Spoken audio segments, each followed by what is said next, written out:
भारत पाकिस्तान के बीच cease fire तो हुआ है, लेकिन भारत ने अपना ऑपरेशन नहीं रोका है। जिस चीनी और टर्किश ड्रोन के भरोसे पाकिस्तान न्यूक्लियर वेपन होने की धमकी देता था, भारत के आकाश तीर ने उसे अंधा कर दिया है। भारत को एक नया काउंटर ड्रोन भी सिस्टम मिल गया है। बड़ी खबर आपको बता दें, इसका उड़ीसा के गोपालपुर में सफल परीक्षण किया गया। FADL ने काउंटर ड्रोन सिस्टम भार्गवास्त्र का सफल परीक्षण किया, जो एक बार में एक साथ मल्टीपल ड्रोन पर प्रहार करने में सक्षम है। यह तस्वीर पाकिस्तानियों को देखनी चाहिए, यह तस्वीर भारत के दुश्मनों को देखनी चाहिए। अब तक तो आकाश तीर ही पाकिस्तान के ड्रोन और मिसाइलों के लिए काल बना हुआ था, वो उन्हें अंधा बना रहा था, लेकिन अब भार्गवास्त्र भी पाकिस्तान के ड्रोन को मार गिराएगा। पाकिस्तान में ऐसा कोई ठिकाना नहीं है जहां पर बैठकर आतंकवादी चैन की सांस ले सके। हम घर में घुसकर मारेंगे सर। बिल्कुल सही। और ये जो आपने यहाँ दिखाया हुआ है अपने वॉल पे, मैं एक बार पहले दर्शकों को फिर बता ही देती हूँ। सर आप स्टूडियो पर आ जाएं। हमने नया एंटी ड्रोन सिस्टम तो टेस्ट कर लिया है, लेकिन जो हम आकाश तीर की बात कर रहे हैं, दरअसल ये आकाश तीर है क्या? ये भारत का integrated air defence system work कैसे करता है, ये क्यों कामयाब हो पाया, आज इसकी एक एक डिटेल को हम यहाँ पर स्टूडियो में डिकोड करने की कोशिश करेंगे। Air vice marshal PK Srivastava ji हमारे साथ स्टूडियो में ही मौजूद है। सर, पहली तस्वीर जो इस वक्त मैं अपने दर्शकों के सामने रख रही हूं, multi layered counter drone and air defence grid. Sir आप इसे समझाएं, ये कैसे काम करता है? मीनाक्षी, हम हमेशा सुनते रहे हैं कि हमारा एयर डिफेंस ग्रिड जो है वो मल्टी लेयर्ड है। तो पहला सवाल ये है दर्शकों के मन में, और दूसरा ये सवाल भी बार बार उठता है कि ये जो इतने एक साथ जो सैचुरेशन अटैक्स होते हैं, मिसाइल्स का अटैक हो रहा है, ड्रोन्स का अटैक हो रहा है, एयरक्राफ्ट से अटैक हो रहा है, तो इसको हम कैसे डिटर करते हैं? हमारी डिफेंसिव एयर ऑप्स होती कैसे है, उसके एक ओवरव्यू आपने यहाँ रखा हुआ है। तो मल्टी लेयर्ड का मतलब होता है कि जो सबसे नजदीक हमारे पास थ्रेट होता है, यानी कि फर्स्ट लेयर, उसको हम अपने मैन पैड्स, उसके कई सारे हैं, L70 L70 drone, very short range air defence system, उनके थ्रू हम एंगेज करते हैं। राइट? ठीक। इसमें वो आते हैं। शिल्का भी आ जाता है? शिल्का भी आता है, you are right, thanks for reminding. उसमें शिल्का भी आता है।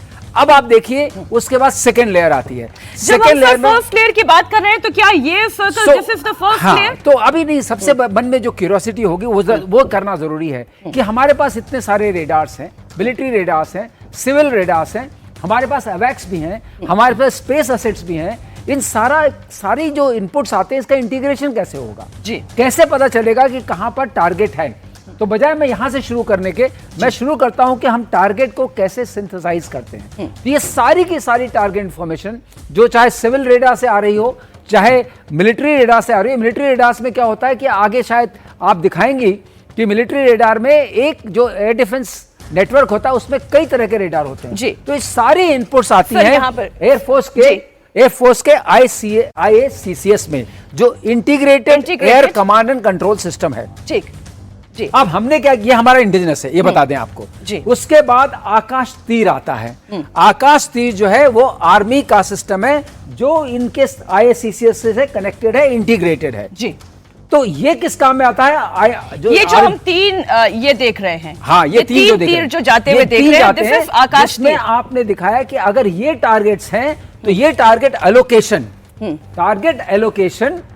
ये तीन जो सेक्टर्स दिखाए गए रिप्रेजेंटेटिव हैं। टारगेट एलोकेशन होता है कि ये आर्मी एंगेज करेगी, army air defence batteries engage करेंगे, या एयरफोर्स के एयर डिफेंस बैटरीज एंगेज करेंगे। अब मैं आपके पास आती हूँ, जो ये अंदर का ये जो छोटा सर्कल मैं देख रही हूँ, जिसे आपने कहा कि फर्स्ट लेयर, अगर कोई ड्रोन अटैक हो रहा है, अगर कोई ऐसा अटैक हो रहा है भारत के ऊपर जो छोटा है, जिसके लिए आपको ब्रह्मोस जैसी बैलिस्टिक मिसाइल्स या क्रूज मिसाइल जैसी की आवश्यकता नहीं है, तो ऐसी परिस्थिति में आपने बताया कि जो हमारा एयर डिफेंस सिस्टम शिल्का है, या L70 गन है, या CIWS है, ये से एंगेज करता है। But when we come to second layer, sir, second layer आप किसे डिनोट करेंगे? ये आप जरूर दर्शकों को बता दीजिए कि ये एंगेजमेंट के लिए कॉस्ट ऑफ एंगेजमेंट ये बहुत बड़ी बात है जी। कि ऐसा तो नहीं कि उनकी तरफ से $10,000 का एक आइटम आ रहा है जिसको मारने के लिए हमारे 1 मिलियन का आइटम लग रहा है, ये नहीं होना चाहिए।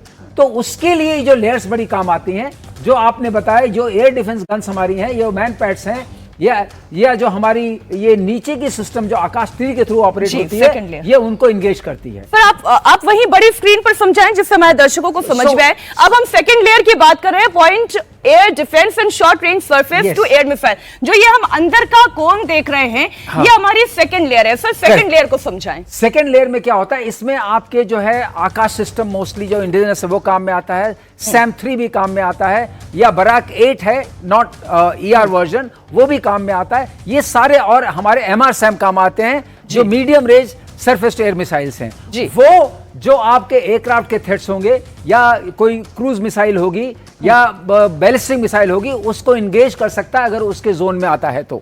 अब इसे हम थर्ड लेयर पर लेकर आते हैं। जो थर्ड लेयर, ये हमने सेकंड लेयर की बात की, जो ये कोन हम देख रहे हैं। Correct. हमने जो अंदर वाले लेयर की बात की, ये जो सर्कल है, ये हमारा फर्स्ट लेयर थी, ये सेकंड लेयर। अब हम थर्ड लेयर पर आते हैं sir, which is medium range surface to air missile. Pakistan जो टारगेट करने की कोशिश कर रहा था, वो इस थर्ड लेयर तक आ चुका था। तो ये होता है, ये होता है 40 to 140 रेंज की, 40 to 140 140 to 140 रेंज की। और आपको एक और बताते हैं, हमारे पास जो S-400 है वो सारे रेंजेस को कवर करता है, तो 40 to 140 भी वो कवर करता है। उस रेंज की जितने भी हमारे पास टारगेट्स होंगे जो एलोकेट होंगे, जिनको उस रेंज पर हमें जरूर ध्वस्त कर देना है जिससे हमें कोई नुकसान नहीं हो।